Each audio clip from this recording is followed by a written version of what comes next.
باقاعدہ ذمہ داری ہے کہ وہ جی سب مل کے اس قانون کی عملداری کو یقیناً بنائیں. اور ٹریڈ یونین کے لوگوں کی ہے کہ وہ بکاؤ مال ثابت نہ ہوں. جی وہ جدیداروں کی ذمہ داری ہے کہ ہوں اجتماعی طور پر اس پہ عملداری کیا جائے. قانون موجود ہے لیکن اس پہ عمل نہیں ہو رہا.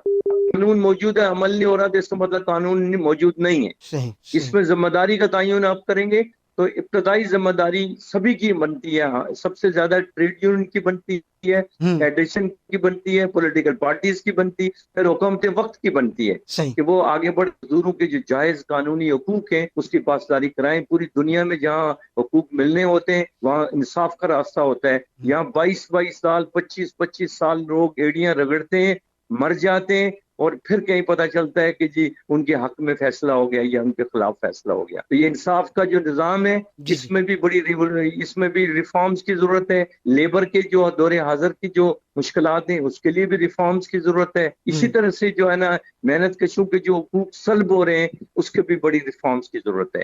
تو یہ سب مل کے ایک جائنٹ وینچر ہے. سب مل کے اگر جدوجہد کریں گے تو انشاءاللہ اس جدوجہد کا راستہ جو ہے نا ثمر جو ہے نا سب کے حصے میں آئے گا انشاءاللہ. بالکل بالکل جناب. اچھا اخلاق صاحب ایک سوال اور 18ویں ترمیم کے بعد چونکہ NIRC جو کہ پاکستان میں جو ادارہ ہے وہ مزدوروں کی تحفظ کرتا ہے, اس کے قانونی جنگ لڑتا ہے, لیکن اس کے بعد IRA 2012 جیسے کہ آپ میں جس کا صحرا آپ کے سر ہے, خاص طور پہ مزدوروں کی جتنی بھی تنظیمیں ہیں, جتنی بھی مزدور یونینس کے اس وقت موجود ہیں پاکستان میں, وہ کہتی ہیں کہ سارا صحرا آپ کے سر ہے کہ آپ نے دوبارہ سے ان کورٹوں کو بحال کروایا, کھلا, تاکہ مزدور اپنے کیسز وہاں لے جا سکیں.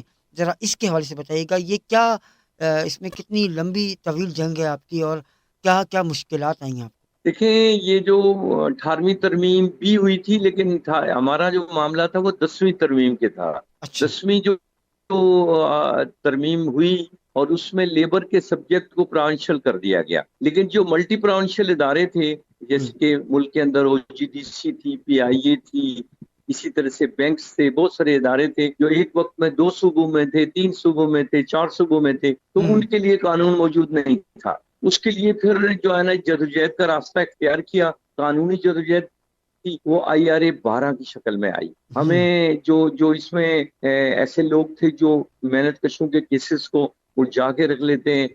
یہ IRA یہ جو 2010 کی ترمیم آئی تھی ہوں اس 2010 کی ترمیم میں کیس ڈال دیا گیا. 3150 نمبر تھا. ٹھیک ہے. وہ ایک مشہور معروف یہاں وکیل ہیں, انہوں نے ڈالا, پھر وہ کیس جو ہے نا وہ چلتا رہا. اس میں 52 پٹیشن ہو گئی ٹھیک اور ہے. ہماری طرف سے محترم رشید رضوی صاحب اور محترم مخدوم علی خان صاحب نے اس کیس کو لیا, جبکہ اپوزٹ میں پاکستان کے وہ سارے وکیل موجود تھے جن کو آپ لیڈنگ لائر کہہ سکتے ہیں. پھر ٹھیک. ہائی کورٹ میں ہم نے وہ مقدمہ لڑا 2010 سے لے کے 2014 تک, 15 تک, اور 15 سے لے کے 18 تک. 18 میں سپریم کورٹ آف پاکستان میں یہ لارجر بینچ نے ڈیسیژن دیا جس کے نتیجے میں IRA کا جو قانون ہے وہ جو ہے وہ اس میں یہ تعریف سامنے آئی.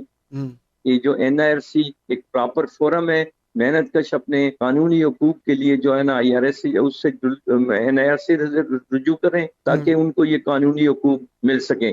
لیکن اس کے لیے پھر 9 سال لگے, یعنی 2010 کو ملا کے دیکھیں 2018 تک, تو پھر یہ بھٹکتے پھرے لوگ 7-8 کورٹوں میں نیچے نیچے نیچے, اور پھر پتہ چلا کہ 2018 میں جا کے ڈیسیژن ہوا, اور وہ ڈیسیژن ہوا سپریم کورٹ آف پاکستان میں. اور اچھا. میں سمجھتا ہوں کہ IRA 12 بھی جو اس میں عبارت موجود ہے اس کو فلی امپلیمنٹیشن نہیں ہے.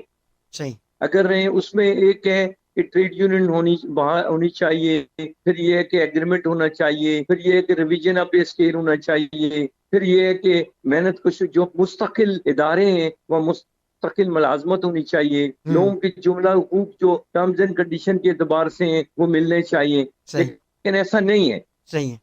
اور ایسا نہ ہونے کی ایک وجہ یہ بھی ہے کہ ہم میں تقسیم در تقسیم ہے, ہم بھی اس کے ذمہ دار ہیں. کچھ لالچی صورتحال ہے, کچھ ہم میں سے نکل کے لوگ پاکٹ یونین بن جاتے ہیں, انتظامیہ کی دلالی اختیار کر لیتے ہیں, اس سے ہم بڑھ جاتے ہیں, ہماری قوت تقسیم ہو جاتی ہے. پھر وہ نہ رہا کہ ساری دنیا کے مزدوروں محنت کشوں کے ایک ہونے کی بات ہے، یہاں ایک سے ایک ہو جاتے ہیں تو پھر وہ مسائل جو ہے نا پھر بڑھتے چلے جاتے ہیں. پھر ایک وقت تو ہوتا ہے کہ ہم آپس میں دستے گرباں ہو جاتے ہیں. بالکل اللہ جناب. کرے کہ ایسا نہ ہو اور ہماری یہ جدوجہد جو ہے نا کسی منطقی انجام تک پہنچے. انشاءاللہ ضرور پہنچے گی انشاءاللہ. انشاءاللہ ضرور پہنچے گی. بالکل جناب، آپ ہمیں کال کر سکتے